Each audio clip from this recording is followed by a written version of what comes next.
નમસ્કાર મિત્રો, coffee mats વિકલ્પ ભવાન્સ કલ્ચરલ સેન્ટરના સહયોગથી પ્રસ્તુત કરે છે એક અનોખી વક્તવ્ય શ્રેણી અલ્પવિરામ જો આ હોય મારું અંતિમ પ્રવચન.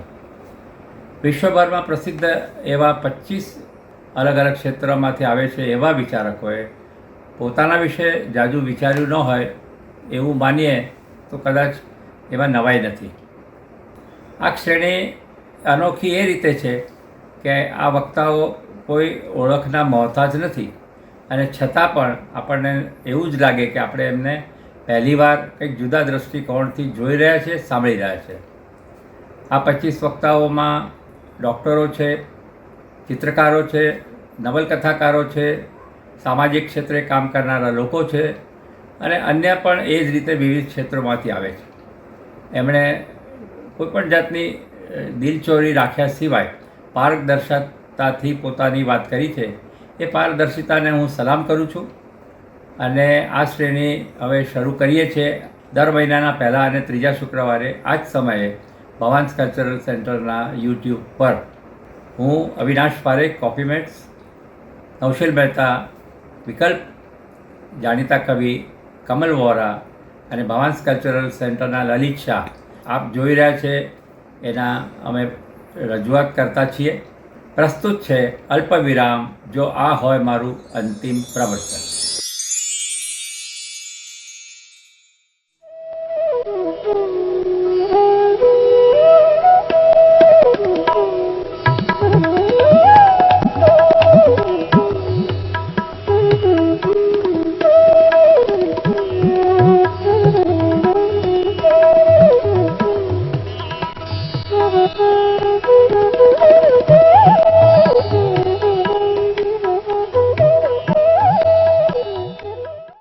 છેલ્લા 15 દિવસ થયા વેકરજીના સ્વભાવમાં ખૂબ પરિવર્તન થઈ રહ્યું. એકદમ શાંત થઈ ગયા, કોઈ વાતની ના ન પાડી.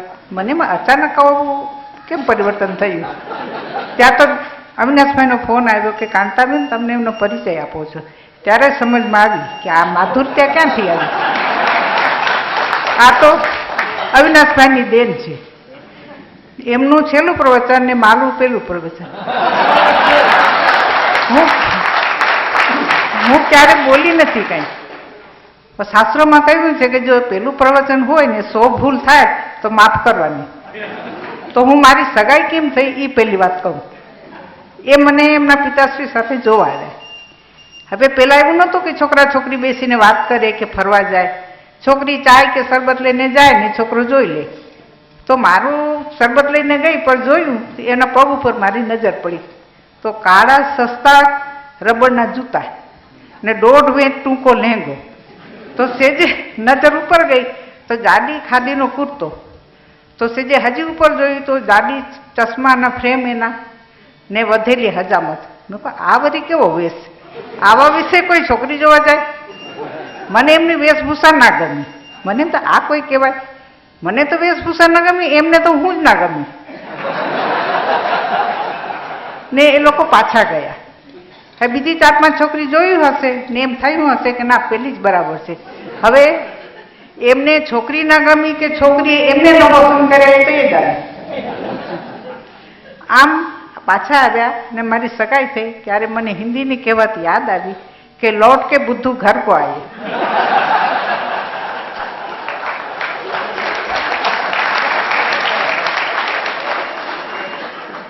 અમારા લગ્ન થયા, એમના મિત્રને અહીંયા જમવાનું થયું.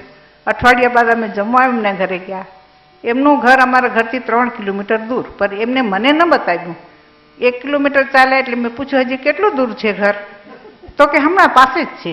અચ્છા, ચલાવીને મને ત્યાં લઈ ગયા. રાત થવા આવી, અંધારું થઈ ગયું. અમે ત્યાં જમ્યા તો મને એમ પાછા વળતા તો જરૂર રિક્ષો કરશે, પણ એ શાનો રિક્ષો કરે? મને ચલાવીને જ પાછા ઘેર લેવા. લગ્નને થયા અઠવાડિયું થયું હતું ને 6 કિલોમીટર એને મને ચલાવી. હું થાકી પણ ગઈ ને જરાક નારાજગી પણ આવી, પણ કાંઈ બોલી નહીં. પણ પછી સમજાણું કે આ તો નર્મદા પરિક્રમાનું ભાતું મારા સાથે બંધાણું. ને એમની ટેવ એવી કે વારી વારી લાઇટ બંધ કરી દે. પોતે જમવા બેસે તો લાઇટ પંખો ચાલતો હોય તો બંધ કરી દે. પોતે અંધારામાં જમી લે. કે ના, મારે એક માટે લાઇટ નથી જલાવી. તો મારી નાની બેન ગૌરી એકવાર મારા ઘેરે આવેલી.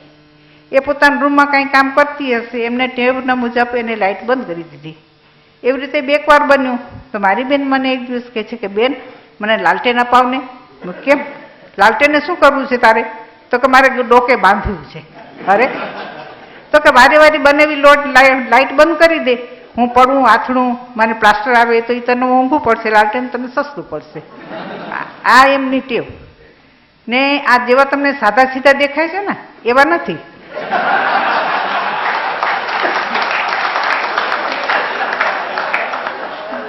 બહુ જ ગુસ્સો એમને.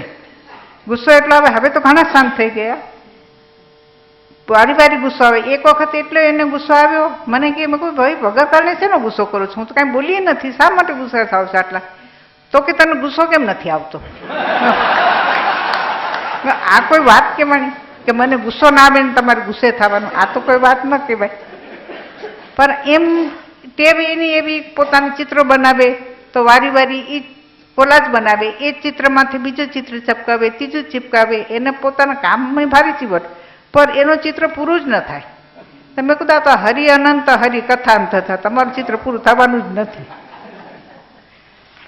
પણ એ જેવા બી છે, ગુસ્સાવાળા છે, ગુસ્સો થઈ આવે, પણ હવે તો ઘણા શાંત થઈ ગયા છે. જેવા છે એવા મારા છે. એમના સાથે મારું જીવન સાર્થક થઈ ગયું. ને મને એમ લાગે છે કે સમુદ્ર મંથનમાંથી જે અમૃત નીકળ્યું એ અમૃત મને મળ્યું. જન્મો જન્મ ભવો ભવો મને એ જ અમૃત મળ્યું. ધન્યવાદ.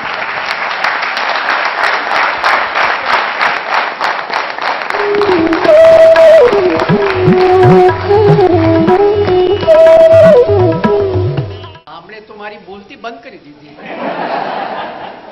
મહાત્મા ગાંધી કોઈથી નહોતા ડરતા, પણ કસ્તુરબાથી ડરતા હતા.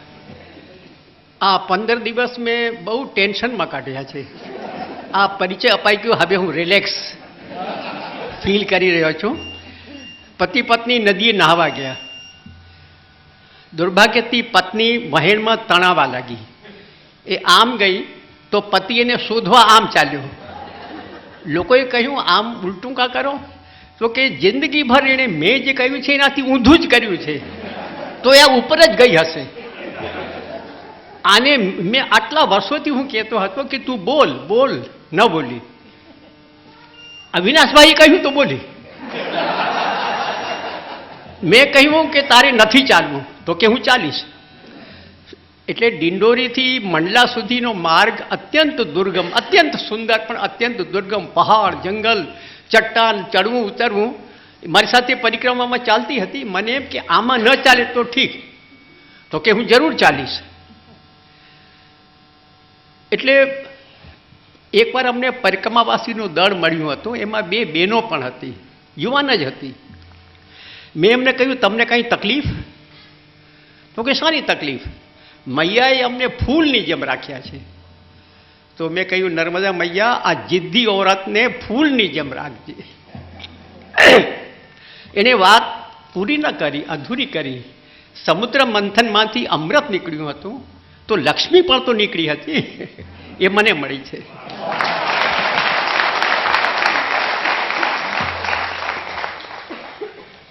એના સાથ અને સહયોગ વિના હું આ પરિક્રમા કદી ન કરી શક્યો હોત.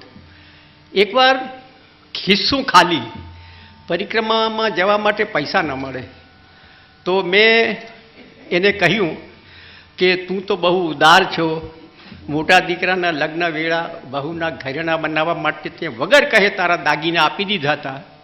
આ વખતે જો તારી એક વીંટી આપી દે તો મારું કામ બની જાય. તો મારી આંખોમાં યાચનાની ઝલક જોઈને હસી પડી. કહે આટલી સી વાતમાં આવડું સ્તુતિગાન?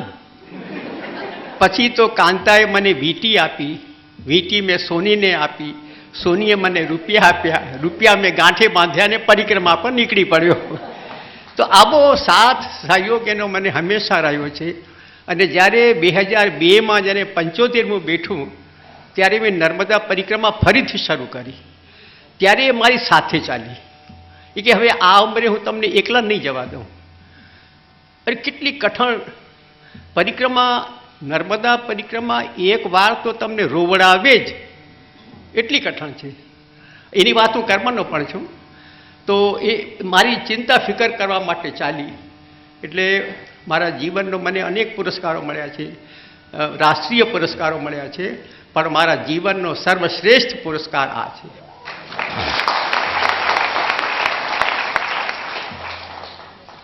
એકવાર નારદ વિષ્ણુને મળવા ગયા. વાતો પૂરી થઈ, નારદ જવા લાગ્યા તો વિષ્ણુએ કહ્યું કે નારદ, તારું પંચાંગ જોઈને એ તો કહે કે વર્ષાનો શો યોગ બને છે. નારદે ટીપણું ખોલ્યું, ધ્યાનથી જોયું અને કહ્યું કે પ્રભુ, વર્ષાનો દૂર દૂર સુધી કોઈ યોગ નથી બનતો. આટલું કહીને નારદ ચાલ્યા. શેરીના નાકા સુધી નહોતા પહોંચ્યા કે ધોધમાર વરસાદ શરૂ થયો અને નારદ ભીંજાતા ભીંજાતા પાછા આવ્યા. વિષ્ણુએ હસતા હસતા કહ્યું કે નારદ, હમણાં જ તો તું કહેતો હતો કે વર્ષાનો દૂર દૂર સુધી કોઈ યોગ નથી, તો આ શું થયું? અદ્ભુત જવાબ આપ્યો હતો નારદે, વિષ્ણુને પણ નિરુત્તર કરી દેનાર જવાબ. નારદે કહ્યું કે પ્રભુ, મેં પંચાંગની વાત કહી હતી, તમારા મનની નહીં. થશે તો એ જે તમારા મનમાં હશે. સજ્જનો, મારા મનના પંચાંગમાં દૂર દૂર સુધી નહોતું લખ્યું કે આપના જેવા આવા પ્રતિષ્ઠિત લોકો આગળ બોલવાનો મને અવસર મળશે. આ તો એકદમ અચાનક જ થયું. પણ પ્રભુને પણ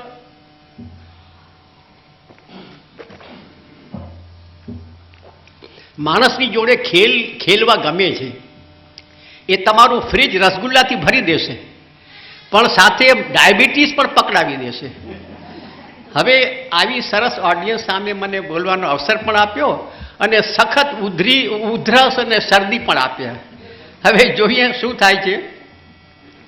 જો આ મારું સામાન્ય પ્રવચન હોત તો એ એક માળનું હોત, પણ આ તો મારું અંતિમ પ્રવચન છે એટલે 4 માળનું રહેશે. પહેલા માળમાં મારું વતન અને પિતા, બીજા માળમાં શાંતિનિકેતન, ત્રીજા માળમાં નર્મદાની પહેલી પરિક્રમા અને ચોથા માળમાં નર્મદાની બીજી પરિક્રમા. અમે મૂળ કચ્છના, અંજાર તાલુકાનું કુંભારિયા અમારું ગામ. મારા પિતા ચુસ્ત ગાંધીવાદી, હરિજન સેવા અને ખાદીનો પ્રચાર આ એમના પ્રિય કાર્ય. ઢેડવાડે જાય, એમની સાથે બેસે, જમે. એ નિમિત્તે ઠક્કર બાપાને અમારે ગામ લઈ આવેલા. એકવાર નાનાભાઈ ભટ્ટને અમારે ગામ લઈ આવેલા અને અમારા ઘરમાં મેં જોયેલું કે વિજયરાય વૈદ્યની કૌમુદી, રામનારાયણ વિશ્વનાથ પાઠકનું પ્રસ્થાન, કુમાર, આ બધાની પાકી ફાઇલો બાંધેલી. કેટલા બધા મને બીજામાં તો સમજ ન પડે, પણ કુમારને હું ખૂબ રસથી જોતો, ચિત્રો વગેરે. પછી વ્યવસાય નિમિત્તે એમનું જબલપુર, મધ્યપ્રદેશના જબલપુર આવવાનું થયું. મારો જન્મ જબલપુરમાં, અને એમણે મારું નામ ઠક્કર બાપાના નામ ઉપરથી અમૃતલાલ રાખ્યું. ઠક્કર બાપાનું નામ હતું અમૃતલાલ વી ઠક્કર, એના ઉપરથી મારું નામ એમણે અમૃતલાલ રાખ્યું. મારું ગુજરાતીનું ભણતર પ્રાઇમરી સુધીનું મને જબલપુરથી સદનવાડી નામની સંસ્થા, ભુજ પાસે દક્ષિણામૂર્તિને ઢબે ચાલતી સંસ્થા, ત્યાં ભણવા મોકલેલો. રાષ્ટ્રીય સંસ્થા. ત્યાં મને ખૂબ ગમ્યું, પણ જ્યારે બીજું વિશ્વયુદ્ધ ફાટી નીકળ્યું ત્યારે પછી મારી બાએ મને ત્યાં જવા ન દીધો અને આમ મારું ગુજરાતીનું ભણતર 4 ચોપડીનું. પણ જો માતૃભાષા છે ને એ થળ જેવી છે. આ થળ મજબૂત હોય તો બીજી ભાષાઓની ડાળીઓ આરામથી નીકળી શકે. અંગ્રેજી, ફ્રેન્ચ, બંગાળી કોઈ, અને થળ માતૃભાષાનું હોવું જોઈએ. પછી બીજી ભાષાઓ બહુ સહેલાઈથી શીખી શકાય છે. એટલે આજે જો હું ગુજરાતીનો લેખક છું નાનો મોટો, તો એનું શ્રેય એ પ્રાઇમરી શિક્ષણ મને જે ગુજરાતી મળ્યું એને, સદનવાડીને અને કુમારના જે ફાઇલો હતી એને છે.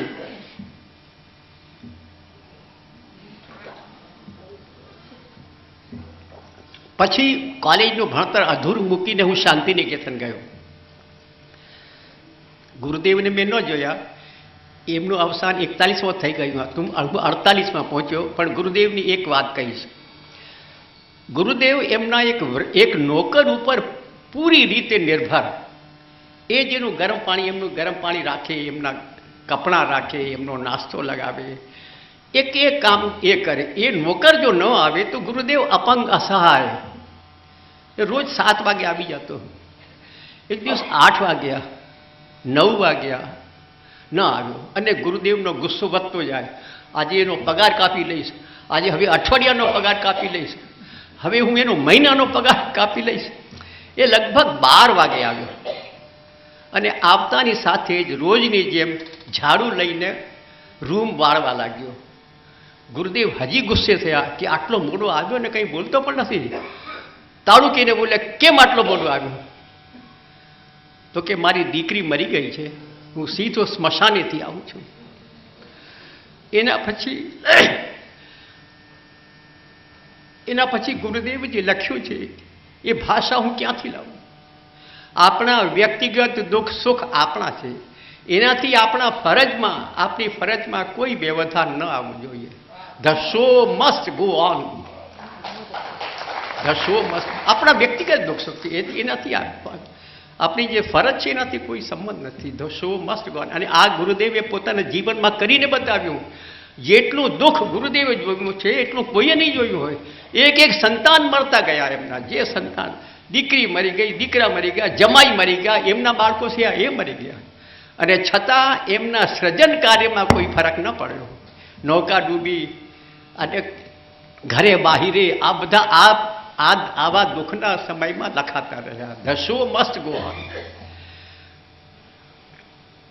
એક દિવસે સીતારામ શેખસરિયા, ગાંધીવાદી મારવાડી યુવક કલકત્તાના, તો ગુરુદેવને મળવા આવ્યા. તો ગુરુદેવે કહ્યું કે શાંતિનિકેતનમાં હિન્દી શીખવવા માટે મેં હજારી પ્રસાદ દ્વિવેદીને રોક્યા છે. એમને હું માત્ર 60 રૂપિયા મહિને પગાર આપી શકું છું. 60 રૂપિયા. અને એ પણ મને કાશીના બાબુ શિવપ્રસાદ ગુપ્તા મોકલે છે. એમનો પત્ર આવ્યો છે કે હવે હું આ સહાયતા ચાલુ નહીં રાખી શકું અને મારી પાસે પૈસા નથી, તો મને હજારી પ્રસાદને રજા આપવી પડશે. તો સીતારામ શેખસરિયાએ કહ્યું કે એવું ન કરતા, એ રૂપિયા હું મોકલીશ. અને આમ હજારી પ્રસાદ ત્યાં રહી ગયા. અને પછી તેમણે બહુ સારું હિન્દી ભવન બંધાવી આપ્યું સીતારામ શેખસરિયાએ.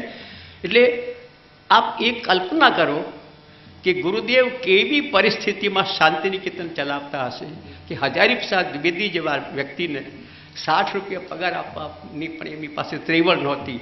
આવી પરિસ્થિતિમાં એમણે શાંતિનિકેતન ચલાવ્યું. ગુજરાતથી કદાચ અમદાવાદથી સૌથી પહેલી છોકરી શાંતિનિકેતન ભણવા ગઈ. એનું નામ હતું શ્રીમતી. જૂની વાત છે. એ નૃત્ય શીખવા ગયેલી. અને ગુરુદેવના ભત્રીજા હતા સૌમિન્દ્રનાથ. અત્યંત તેજસ્વી, અત્યંત મેધાવી, પ્રતિભા સંપન્ન. આ બંનેનો પ્રેમ થયો અને બંને ગુરુદેવના આશીર્વાદ લઈને લગ્ન કર્યા અને આનંદથી રહેવા લાગ્યા. એક દિવસે સત્યેન્દ્રનાથ એક મોટું પાંજરું લઈ આવ્યા અને 2 દિવસ પછી એક મોટું ઘુવડ એમાં પૂર્યું, ઉલ્લુ. એની પત્ની કે અરે કે તમે લોકોને એસ્થેટિક સેન્સ નથી, છે સૌંદર્ય બોધ નથી. આનો ફોર્મ જુઓ, આનું ટેક્સચર જુઓ, આનો કલર જુઓ.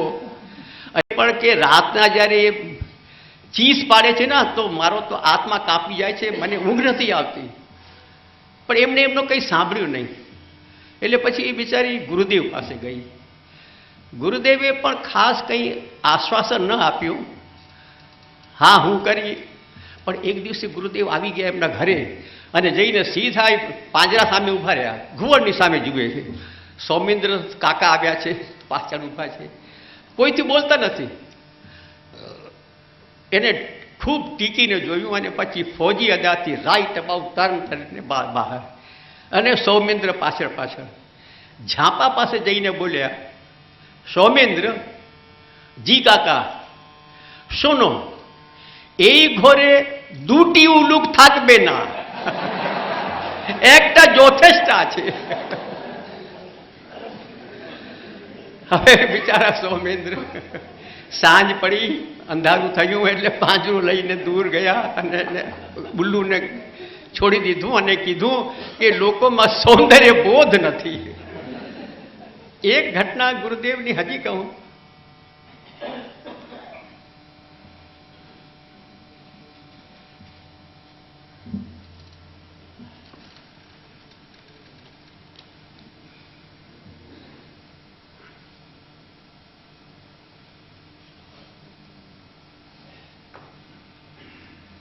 હવે હું મારા ગુરુની વાત કરું, નંદલાલ બસુની, મહાન કલાકાર.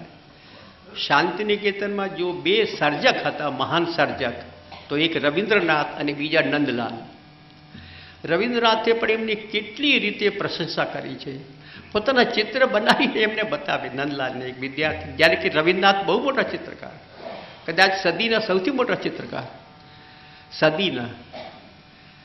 પણ નંદલાલને એટલું એ માનતા. અને મને એમની પાસે ભણવાનો અવસર મળ્યો. એમની કેટલી વાતો છે, પણ એક જ વાત કહીશ. 5 વર્ષનો અભ્યાસ પૂરો કરીને જ્યારે ઘેર આવવા લાગ્યો, ત્યારે ગુરુના આશીર્વાદ લેવા ગયો. ચરણ સ્પર્શ કરીને બેઠો તો એમણે કહ્યું કે બેટા, જીવનમાં સફળ ન થજે. હું ચોંક્યો. આ કેવા આશીર્વાદ? સફળ ન થજે કે સફળ થનારા લોકોની કોઈ કમી નથી. રોજ અખબારોના મથાળામાં એ લોકોના નામ આવતા હોય છે. તારું જીવન સાર્થક કરજે, તારું જીવન સાર્થક કરજે. આ વાક્ય અહીંયા લખાઈ ગયું છે. આ એક વાક્ય 4000 કિલોમીટર ચલાવી દીધો. એવા ગુરુ હશે. એકવાર અમને કહે કે તમે અહીંયા, તમને બહુ મજા આવે છે, આનંદ આવે છે, ગમે છે, કેમ કે અહીંયા બધા કલાકારો છે. કલાકારોને કલાકારો વચ્ચે ગમે. પણ ધારો કે તમારી નોકરી કોઈ ગામડે, કોઈ ગામમાં લાગી, તો તમે કહેશો કે અરે અહીંયા હું કોની સાથે બેસું, કોની સાથે વાત કરું, અહીંયા તો કોઈ કલાકાર નથી. પણ કંઈ તમે જોજો, ગામમાં એક એવો સુથાર હશે જે બારણા બનાવતો હશે, બળદગાડાના પૈણા બનાવતો હશે. એ તો કરતો હશે, પણ એ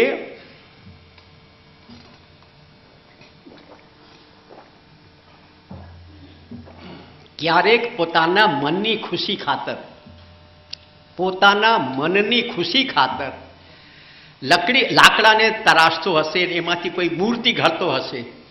આનો એને કોઈ ઓર્ડર નથી મળ્યો, એને કોઈ પૈસા નથી આપવાના. આ એ પોતાના મનની ખુશી માટે કરી રહ્યો છે. તો જે પોતાના મનની ખુશી માટે પોતાનો સમય બરબાદ કરે છે, એ કલાકાર છે. આનંદબાબુએ કહ્યું હતું, પોતાના મનની ખુશી માટે પોતાનો સમય બરબાદ કરે છે, એ કલાકાર છે. બીજી વાર કે ધારો કે એક માણસ બીજે ગામ ગયો છે, એક ગામથી બીજે ગામ. ત્યાં એને અચાનક સમાચાર મળ્યા કે એના કોઈ અત્યંત નિકટના આત્મીયનું અવસાન થયું છે. એ સાંભળીને ત્યાંથી દોડ લગાવશે પોતાના ગામડે આવવા માટે. સાંજ પડી ગઈ છે, સૂર્યાસ્ત થઈ રહ્યો છે. જો એ ખરો કલાકાર હશે તો દુઃખની આવી પરમ ઘડીમાં પણ થોડીક વાર થોપશે, સૂર્યાસ્તનો સૌંદર્ય જોશે અને પછી પાછો જ દોડ લગાવશે. જો ખરો કલાકાર હશે તો દુઃખની આવી ચરમ પરમ ઘડીમાં પણ એ સૂર્યાસ્તને જોયા વગર નહીં રહી શકે. આ કેવી આકરી શરત. હવે એમણે જે કહ્યું કે જીવન સાર્થક કરજે, એનો અર્થ શું? કોને કહેવાય સાર્થક? જુઓ, આ નર્મદા ઊંચા શિખરેથી ઉતરીને ખેતરોને ધન ધાન્યથી પરિપૂર્ણ કરતી, ધારાને તૃપ્ત કરતી, પોતાનું સર્વસ્વ લૂંટાવતી સમુદ્રમાં મળે છે. જ્યારે આ નર્મદા આપણી ભીતર પ્રવાહિત થશે ત્યારે આપણો દ્રષ્ટિકોણ બદલાઈ જશે. આપણે લેવા નહીં પણ દેવા ઈચ્છીશું, જીવવા નહીં પણ જીવવા ઈચ્છીશું.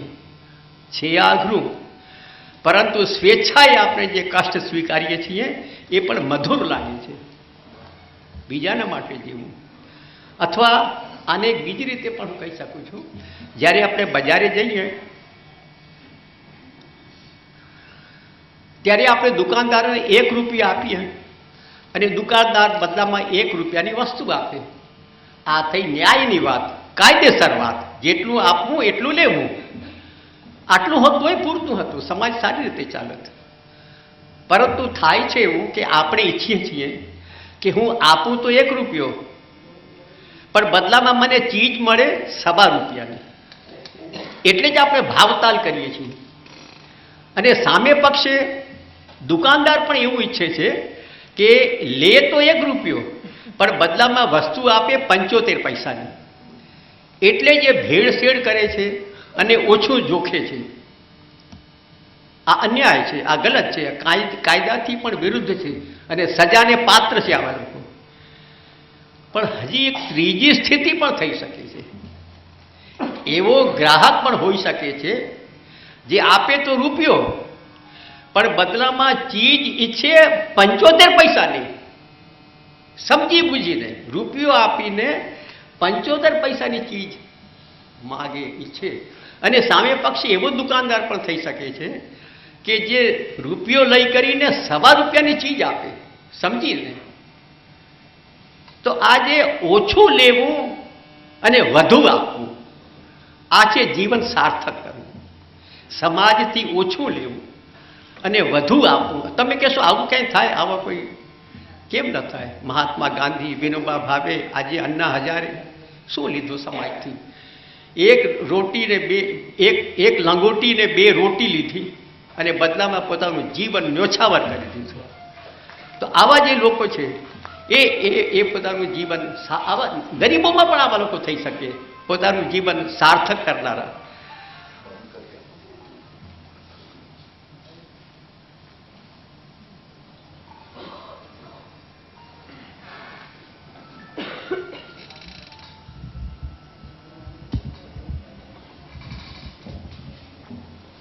આજે જ્યારે પાછો વળીને જોઉં છું તો સ્પષ્ટ સમજાય છે કે વિધાતાને મારી પાસેથી નર્મદા પરિક્રમાનું કાર્ય કરાવવું હતું, એના લેખો લખાવવા હતા, ચિત્રો બનાવડાવવા હતા. એના માટે મારું શાંતિનિકેતન જવું જરૂરી હતું. એથી જ એમણે મને ત્યાં મોકલ્યો. આ કામ જરા સારી રીતે થઈ શકે. જે પ્રકૃતિથી જે પ્રેમ થયો, પ્રકૃતિથી પ્રેમ તો મને મારા પિતાથી મળ્યો, પણ પ્રકૃતિમાં રહેલા સૌંદર્યને જોવાની દ્રષ્ટિ મને મારા ગુરુ પાસેથી મળી, નંદલાલ બસુ પાસેથી. જો સામે પારાવાર, સમુદ્રનો પારાવાર હોય, પણ આપણામાં એ જોવાની જો દ્રષ્ટિ ન હોય, આપણી આંખમાં સૌંદર્યની જો ચેનલ ન હોય, તો સામે અથાગ સાગર હશે પણ આપણને દેખાશે નહીં. તો એ દ્રષ્ટિ ગુરુ આપે છે અને એ મને ત્યાંથી મળી. હવે મારું બીજો માળ પૂરો થયો, ત્રીજા માળ ઉપર આવું છું, પરિક્રમા શરૂ કરું. અચ્છા, પરિક્રમા શા માટે કરવી જોઈએ? શા માટે પરિક્રમા? એક પરિક્રમાવાસીએ મને કહ્યું કે તમને જો એન્જિનિયર થવું હોય તો એના માટે એન્જિનિયરિંગ કોલેજ છે, ડૉક્ટર થવું હોય તો એના માટે મેડિકલ કોલેજ છે, પણ જો તમને સારા માણસ થવું હોય તો એના માટે કઈ કોલેજ છે? સારા ઇન્સાન, સારા માણસ થવું હોય તો એના માટે કોઈ કોલેજ છે? એના માટે આ નર્મદા પરિક્રમા છે. 3 વર્ષ 3 મહિના અને 13 દિવસ સુધી એક જ નદીનું ધ્યાન કરીને સીમિત સાધનોથી જેટલું આપણે ઉઠાવી શકીએ એટલી જ વસ્તુ લઈને ચાલવાનું.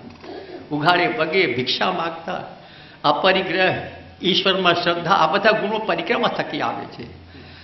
વળી બીજા એક માણસે મને કહ્યું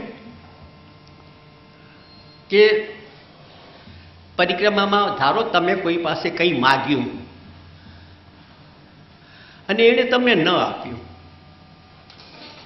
એટલું જ નહીં, એણે તમારું અપમાન કર્યું, તો એને પણ એટલા જ પ્રેમથી લેજો, એટલા જ પ્રેમથી. અપમાનને પણ એટલા જ પ્રેમથી લેજો.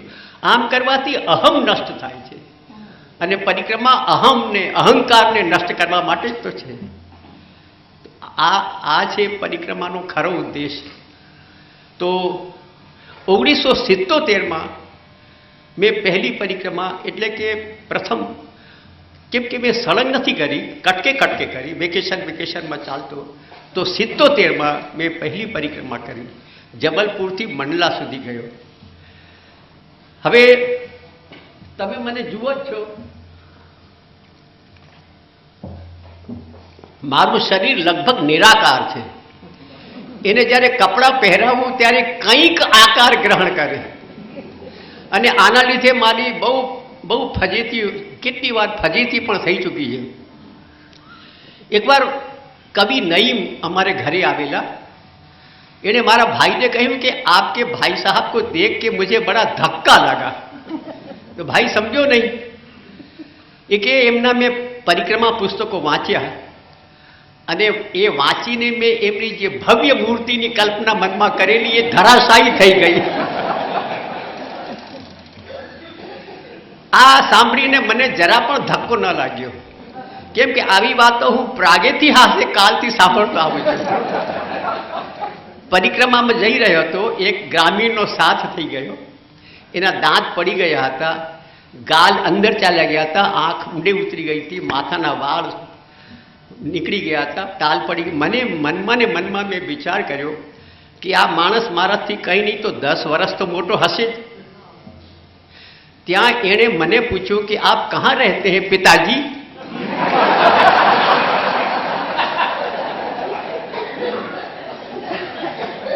મને એ 10 વર્ષ મોટો લાગે છે, એને હું પિતાજી લાગુ છું.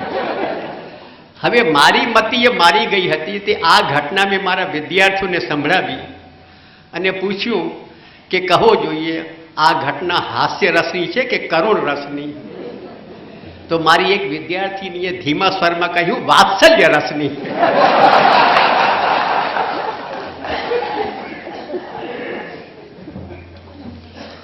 આ તો થઈ મારા ગામની વાત.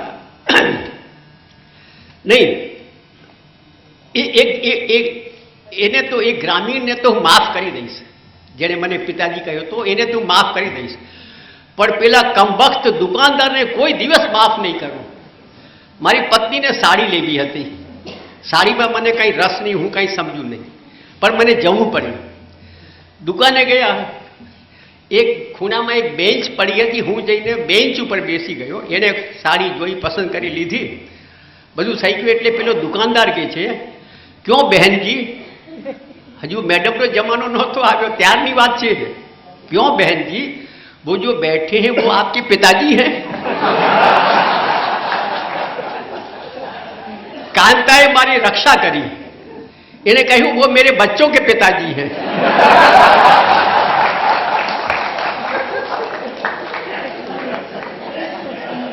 આ તો થઈ મારા ગામની વાત.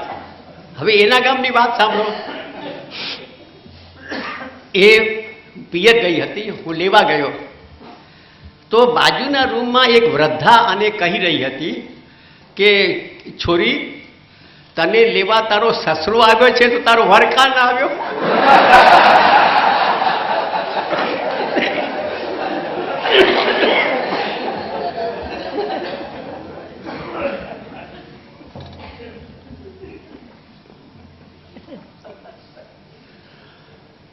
આવું માયકાંગનું શરીર છે મારું. તેમ છતાં આ 2 મુઠ્ઠીના હાડકાએ મને 4000 કિલોમીટરની પદયાત્રા કરાવી દીધી. બલકે હવે તો મને લાગે છે કે પરિક્રમા માટે આવું હલકું ફૂલકું શરીર જ વધુ યોગ્ય છે. અને પરિક્રમાનો શું મહિમા કરું? હમણાં 1 મહિના પહેલા અમારે ઘરે એક ભાઈ ફિનલેન્ડથી આવ્યા. ફિનલેન્ડ. એના જ સગા ભાઈ ઓસ્ટ્રેલિયાથી આવ્યા. બંને મારે ત્યાં આવ્યા અને પછી મારે ત્યાંથી એ લોકોએ નર્મદા પરિક્રમા શરૂ કરી. નર્મદા પરિક્રમા માટે ફિનલેન્ડથી લોકો આવે, ફિનિશ. ત્યાંના લોકો અહીંયાની ભાષા બી ન જાણે, કાંઈ નહીં, અંગ્રેજી પણ ઠીકથી ન જાણે. કેટલાક તો અમારી સાથે ચાલ્યા પણ વિદેશના લોકો. અને જેમણે મારા પુસ્તકનો અંગ્રેજી અનુવાદ કર્યો છે, મેરિયેટા મેડરલ, અંગ્રેજ મહિલા, એને તો નિયમાનુસાર 3 વર્ષ 3 મહિના 13 દિવસ સુધી ચાલીને, ઉઘાડે પગે ચાલીને પરિક્રમા કરી છે. એટલે વિદેશના લોકો પણ આ શું નર્મદામાં આ શું હશે ભલા? કેમ આટલા બધા લોકો દૂર દે ને? કંઈ અદ્ભુત છે ને. ખેર હું પછી પરિક્રમામાં ચાલ્યો તો એક બાબાજીનો સાથ થઈ ગયો, હંડીવાલે બાબા, એક ચાદર અને એક હંડી, બીજું કંઈ નહીં. મને કે અચ્છા એ બતાવો કે સ્વાદ શામાં છે, ગુલાબજાંબુમાં છે કે જીભમાં છે? પછી મારી વિનંતીથી એમને જવાબ આપ્યો કે જુઓ, જો ગુલાબજાંબુમાં સ્વાદ હોય તો એ તો પેલો પ્લેટમાં પડ્યો પડ્યો જ સ્વાદ આપશે, અને જો જીભમાં સ્વાદ હોય તો પછી ગુલાબજાંબુ ખાવાની શી જરૂર? સ્વાદ નથી ગુલાબજાંબુમાં, નથી માત્ર જીભમાં, બંનેના યોગમાં છે, બંનેના મિલનમાં છે. એવી જ રીતે સાર્થકતા માત્ર દેહમાં નથી, માત્ર આત્મામાં નથી, બંનેના મિલનમાં છે. આ દેહમાંથી જો આત્મા નીકળી જાય તો એનો કોઈ અર્થ નથી, અને આત્મા પાસે શરીર ન હોય તો એ આત્મા પણ કંઈ કરવાની નથી, બંનેના મિલનમાં છે. પછી અમે અમરકંટક પહોંચ્યા, કલ્યાણદાસજીના આશ્રમમાં. ત્યારે બની રહ્યો હતો કાચા ઝૂંપડા, અને એક વૃક્ષના નીચે ધૂણો ધખાવીને બેઠા હતા. બહુ પ્રેમથી અમને એમના આશ્રમમાં રાખ્યો. આજ તે બહુ મોટો આશ્રમ થઈ ગયો છે. મને એક દિવસે એમને બહુ સુંદર વાત કહી. મને કે એકવાર કે સુદામા કૃષ્ણને મળવા ગયા તો દરબારને રોકી દીધો. કોણ છો તું? તારી ઓળખ આપ. અરે અમે એક જ ગુરુકુળમાં ભણ્યા છીએ. તો ગુરુકુળમાં તો સેંકડો વિદ્યાર્થીઓ હોય, એમ કેવી રીતે ઓળખશે તમને? કંઈક ઠોસ પરિચય આપ. તો કે અમે એક જ કક્ષામાં હતા, એક જ ધોરણમાં હતા. તો કે એમાં પણ 20, 25, 30 વિદ્યાર્થીઓ હોય, એમ નહીં કોઈ. એટલે પછી સુદામાએ કહ્યું કે જા કહી દે કે તારા સાઢુભાઈ આવ્યા છે. તો આ પરિચય બરાબર, હવે તરત ઓળખી શકશે કે તારા સાઢુભાઈ આવ્યા છે. કૃષ્ણને નવાઈ થઈ કે મારા સાઢુભાઈ. જ્યાં બહાર આવીને જુએ તો સુદામા અરે ભેટી જ પડ્યા, ખૂબ પ્રેમથી એમને અંદર લઈ ગયા, ઘણી વાતો કરી. પછી કહે કે સુદામા એ તો કહે તે મને તારો સાઢુભાઈ, મારો સાઢુભાઈ કેવી રીતે બતાવ્યો? અરે કે શું કરું, તારો દરબાન મને કોઈ રીતે અંદર જ નહોતો આવવા દેતો. તો કે નહીં સુદામા, તારા વિનોદમાં પણ સત્ય હોય છે, આમાં પણ કંઈક સત્ય હશે. તો કે જો બે બહેનો છે, એકનું નામ છે સંપન્નતા અને બીજીનું નામ છે વિપન્નતા. સંપન્નતાના લગ્ન તારી સાથે થયા અને વિપન્નતાના લગ્ન મારી સાથે થયા.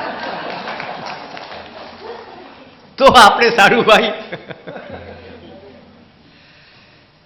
એક સાધ્વીને પ્રણામ કરીને મેં કહ્યું કે નોકરીને લીધે હું સળંગ પરિક્રમા નથી કરી શકતો, કટકે કટકે કરું છું. તો કે બેટા इसका रंज न करना, बूंदी का लड्डू पूरा खाओ तो मीठा, चूरा खाओ तो मीठा. આપણા સાધુ સંતો પાસે જટિલમાં જટિલ વાતને સરળમાં સરળ કહેવાની અદ્ભુત ક્ષમતા હતી, અને જ્યારે આપણા પ્રોફેસરોમાં સરળમાં સરળ વાતને જટિલ ઘણી વાતો છે, પણ હવે બીજી પરિક્રમા છે. હવે અંતિમ મારે આપવું જોવું છે. બીજી વાત મને 2002માં જ્યારે 75મું બેઠું, મેં નર્મદા પરિક્રમા ફરીથી શરૂ કરી, અને આ વખતે મુંબઈથી જ સૌથી વધુ લોકો સાથે ચાલવા આવ્યા.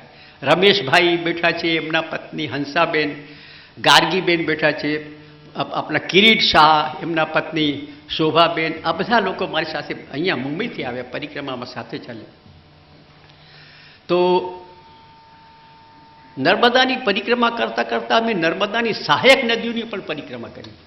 સહાયક નદી બુરનેર અત્યંત સુંદર નદી, શાલ વૃક્ષો વિશાળ, ખૂબ ગાઢ જંગલ, પહાડ, લીલોતરી, લીલુંછમ, આવા જંગલ જોઈને ખુશી થાય કે આપણા દેશમાં આજે પણ આવા ગાઢ જંગલ છે. એમાં કાંતા સાથે હવે અમે એક પહાડથી ઉતર્યા હતા, તો એક નાળું આવ્યું, સાવ નાનું નાળું, એમ આ બસ હું અને તમે એટલું જ, અને નામ માત્રનું પાણી. તો હું તો ઓળંગીને આગળ ચાલ્યો, એ પાછળ હતી. અમે 7-8 જણા હતા, પણ જુઓ એક સાથે ચાલવું સંભવ નથી, કોઈક આગળ થઈ જાય, કોઈક પાછળ રહી જાય. સાંકડી કેળી હોય એટલે તો આગળ પાછળ થઈ જવાય સ્વાભાવિક રીતે. હવે એ જ્યારે આવી તો દુર્ભાગ્યથી એનો પગ એક એવી જગ્યા પર પડ્યો જ્યાં ઉપર તો સૂકી જમીન હતી પણ નીચે ઢીલો કાદવ હતો. એટલે પગ અંદર ગયો તો અંદર ને અંદર ચાલ્યો જ જાય, ફૂટતો જ જાય, અને એમ લાગે જાણે કોઈ મને અંદરથી ખેંચી રહ્યું છે. વિશાળ જંગલ, એકલી, અને પગ અંદર ને અંદર જઈ રહ્યો છે. ખૂબ ડરી ગઈ. ડરીને એને ચીસ પાડી. હું કંઈ બહુ દૂર નહોતો, દોડીને આવ્યો. અમે એને સહારો આપ્યો, એને પોતાનો પગ કાઢ્યો. પહેલા એ ભયભીત હતી, હવે ક્રોધિત. એ ક્રોધિત થઈ તો હું ભયભીત થયો. આત્મરક્ષામાં એક શબ્દ ન બોલ્યો, ક્ષમા જ માગતો રહ્યો. જ્યારે એનો ગુસ્સો શાંત થયો ત્યારે મેં કહ્યું, હે સર્વવ્યાપી, તને કોટી કોટી ધન્યવાદ. સજ્જનો, ભલે વાલ્મીકીએ ન લખ્યું હોય, ભલે તુલસીદાસજીએ ન લખ્યું હોય, ભલે મોરારી બાપુ એમની કથામાં ન કહેતા હોય, પણ એવું બની ન શકે કે 14 વર્ષના વનવાસમાં એક વાર પણ પ્રભુ શ્રી રામને સીતાજીની વઢ ન ખાવી પડી હોય.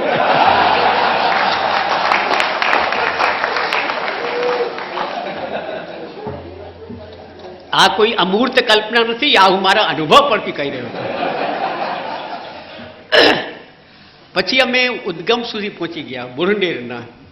એ બેગા ચક, બધા બેગા લોકો જ રહે, આદિવાસી લોકો, એમના જ ગામ. એક દિવસે અમે એક ગામમાં ગયા. હું તો મારો કંઈ સ્કેચ કરતો હતો, એ એક ઘરની અંદર જોવા લાગી. તો એ માણસે, જેનું ઘર હતું, એણે એક બોરો બિછાવી દીધો, કોથળો જૂનો હતો, ફાટેલો હતો. એ બેઠી નહીં પણ જોતી જ રહી. એટલે એને એમ શું કે આ મારો કોથળો ફાટેલો છે, ગંદો છે, એટલે નથી. એટલે એને જે ચાદર ઓઢી હતી ને, એક કાઢીને બિછાવી, ઇસ પર બેઠી. તો કે ના ભાઈ, એવી કંઈ વાત નથી, પણ કે એક આ છોકરો, એક ક્યારથી એક બાળક રડે છે, તમે એને છાનો કેમ નથી રાખતા? તો કે છાનો નહીં રહે. તો કે શા માટે? તો કે ભૂખ્યો છે. તો એને ખાવાનું આપો. ખાવાનું નથી તો હું આપું, મારી પાસે છે. તમે નહીં આપો, તમે આજે આપશો, કાલ કોણ આપશે? उसे भूखा रहना सीखना होगा, उसे भूखा रहने की आदत डालनी होगी.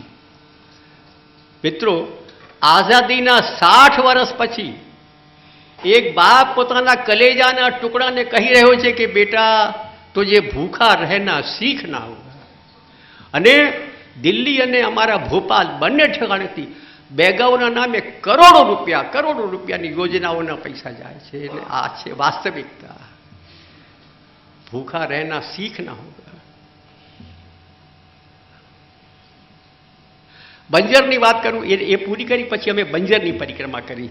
એ કાન્હા નેશનલ ફોરેસ્ટમાં થઈને વહે છે, એના માટે મેં સ્પેશિયલ પરમિશન લીધી. અને અમે કોર ઝોનમાંથી નીકળીને બફર ઝોનમાં આવ્યા. ત્યાં અમે એક જંગલમાં ઘૂસ્યા. પહેલાં તો બળદગાડાનો રસ્તો હતો, પછી પગે ચાલવાની કેડી હતી, ને પછી કાંઈ નહીં.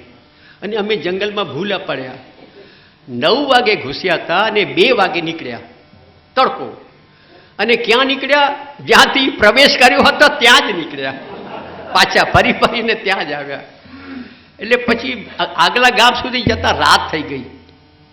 રાત, અંધારું, ક્યાંક નાના નાના દીવા વીજળીના.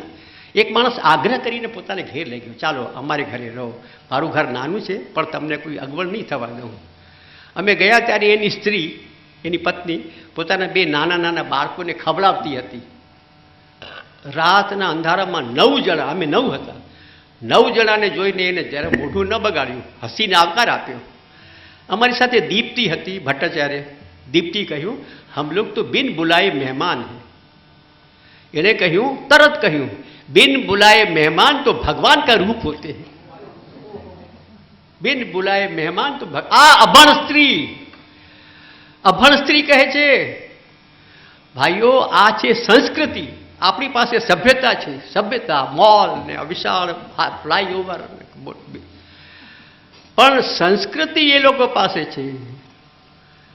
દુર્ભાગ્યથી આપણી સભ્યતામાં, શહેરી સભ્યતામાં એવું પ્રબળ આકર્ષણ છે કે ગ્રામીણ સંસ્કૃતિને નષ્ટ કરી રહી છે. એ હવે રહેવાની નથી. बिन बुलाए मेहमान भगवान का रूप होते हैं। પછી અમે શક્કરની પરિક્રમા કરી, નર્મદાની સહાયક નદી. અમારી સાથે એક શૈલેન્દ્ર પણ હતા. મેં શૈલેન્દ્રને કહ્યું કે તમે તમારી પત્નીને સાથે કેમ ન લઈ આવ્યા, કાંતા સાથી સાથે? તો કે વહુઓએ એને બહુ સુખ આપ્યું. વહુએ આવીને એના હાથમાં રિમોટ પકડાવી દીધો અને સોફા ઉપર બેસાડી દીધી. આજે સ્થિતિ એ છે કે એનાથી ચલાતું નથી. તો કેટલાક સુખ દુઃખદાયી હોય છે. દુઃખ એમાં આ ટીબીનું સુખ સૌથી મોટું સુખ છે, એ જે બહુ દુઃખદાયી નીવડવાનું છે. આ શૈલેન્દ્ર છે ને, એક દિવસે અમે પહેલી સવાર 3, 3:30 નહીં, 4 સવારે વહેલી પર ઉઠી 4 વાગે, ઉઠો ઉઠો ઉઠો, ગરમ પાણી પીઓ, ગરમ પાણી. અરે આવી ભાર ઊંઘમાં માણસો સૂતા હોય અને એમને જગાડીને ગરમ પાણી પીવડાવવું, આ તે સેવાની કઈ શાખા? મને વિચાર થયો, આ સેવાના સાગરમાં ડૂબી પડ્યા છે. પછી ખબર પડી કે શૈલેન્દ્રની ડેરી છે અને એમનું કામ છે રોજ સવારે 3 વાગે ઉઠીને ભેંસોને પાણી પીવડાવવું. હવે એમના સેવા કાર્યમાં અમારો પણ સમાવેશ થઈ ગયો હતો. અમે પણ પાણી પી કરીને ભેંસની જેમ ભાભરતા. તો એમને થતું કે પાણી મેં ભલે આ લોકોને પાયું હોય પણ તરસ મારી ભેંસોની છીપાઈ છે. એટલા આનંદથી અમે લોકોએ પરિક્રમા કરી. આ પરિક્રમા ખરી રીતે તો મેં મારા ચિત્રો માટે કરેલી. શહેરમાં મને કોઈ વિષય મળતા નહોતા. મને પ્રકૃતિ ગમે, મને ગામ ગમે, એના માટે કરેલી. પણ લેખો પણ લખાતા ગયા. આમ એક નર્મદાએ એક ચિત્રકારને લેખક બનાવી દીધો. તો મૂળે તો હું રહેવા વાળો છું રંગોના દેશનો, પણ શબ્દોના મુલ્કમાં આવી ગયો છું.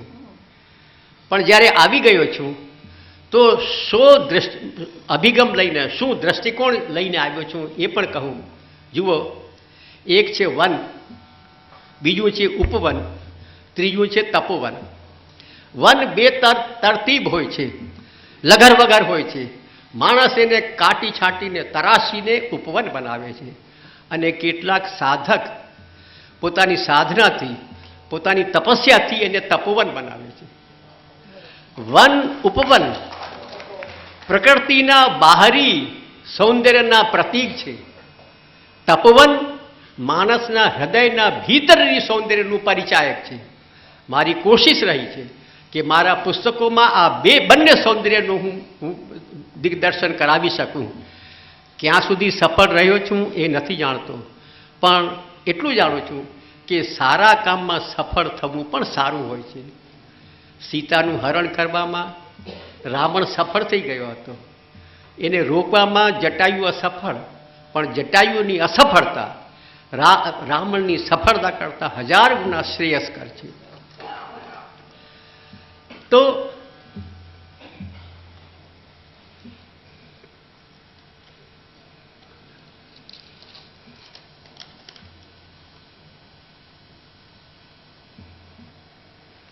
મિત્રો, છેલ્લા 35 વર્ષોથી હું નર્મદા સૌંદર્યની છડી મુબારક લઈને ઘૂમી રહ્યો છું અને જ્યાં સુધી જીવીશ ત્યાં સુધી આ જ કામ કરીશ.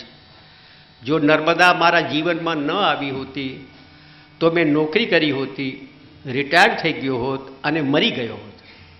પણ હવે એવું નહીં થાય. મરતાની સાથે જ નહીં મરું.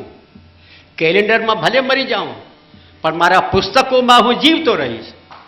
થોડાક વર્ષો તો રહીશ, અથવા એમ પણ બની શકે છે કે જ્યાં સુધી નર્મદા રહે ત્યાં સુધી હું પણ રહું. પરિક્રમાનો એક પ્રસંગ કહું.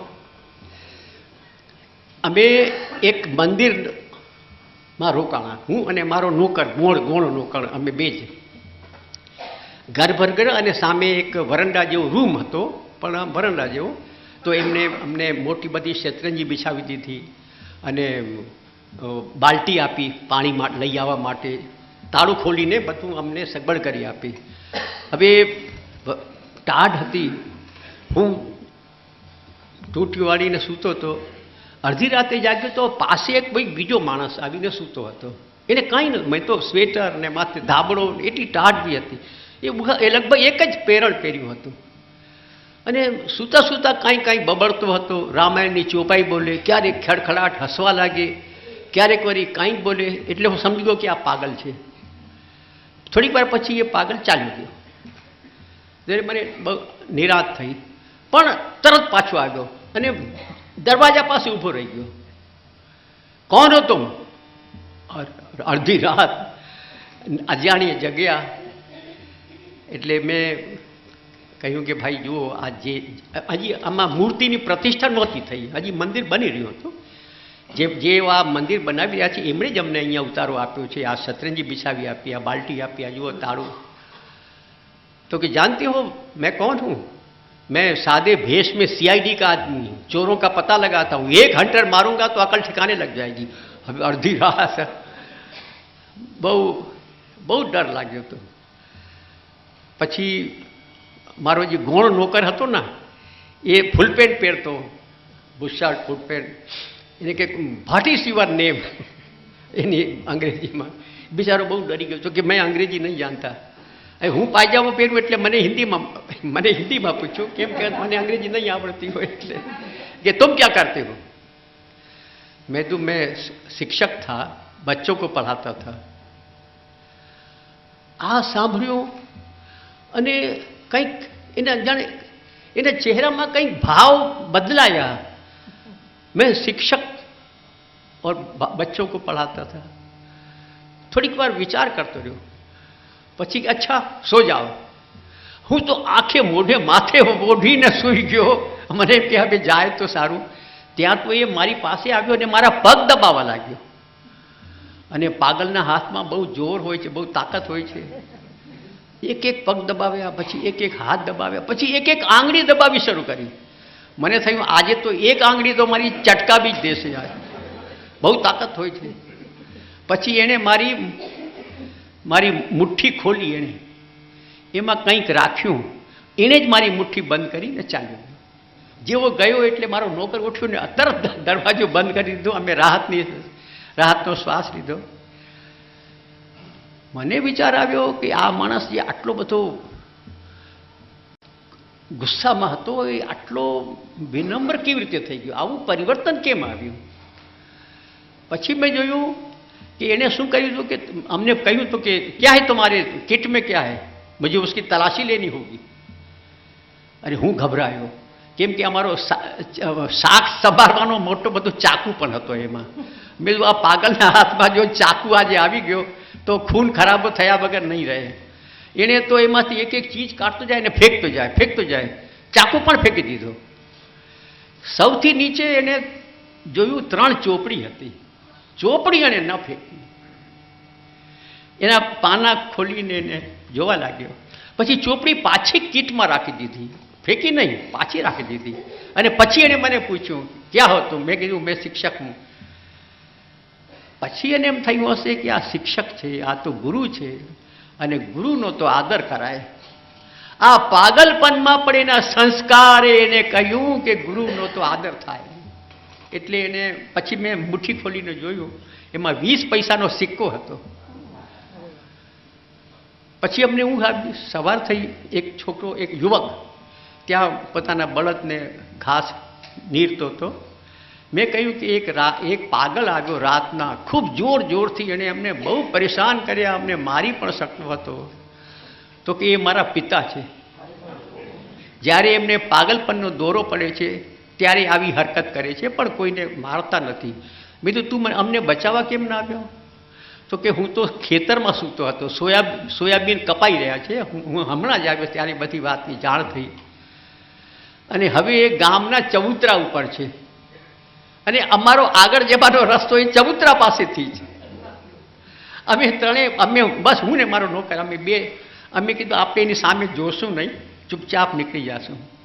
પણ એણે અમને જોયા. જેવા અમે નજીક ગયા એ ચબૂતરેથી નીચે ઉતર્યો અને ગોઠરભેર ઘૂંટડીઓ પડીને પગે લાગ્યો. એની આંખમાં આંસુ હતા. ક્યાં કરતા ગુરુદેવ, પાગલપન કા દौरा जो पड़ा था. મેં કહ્યું ભાઈ, તે ગુરુનો કેટલો મહિમા વધારે છે. કોઈ એક ગુરુનો નહીં, તમામ ગુરુઓનો. એક શિક્ષક તરીકે મારું કેટલી વાર સન્માન થઈ ચૂક્યું છે, પણ મારું સર્વશ્રેષ્ઠ સન્માન આવી રીતે ભયના વાતાવરણમાં અડધી રાતે એક પાગલના દ્વારા થશે એવી તો કલ્પના નહોતી.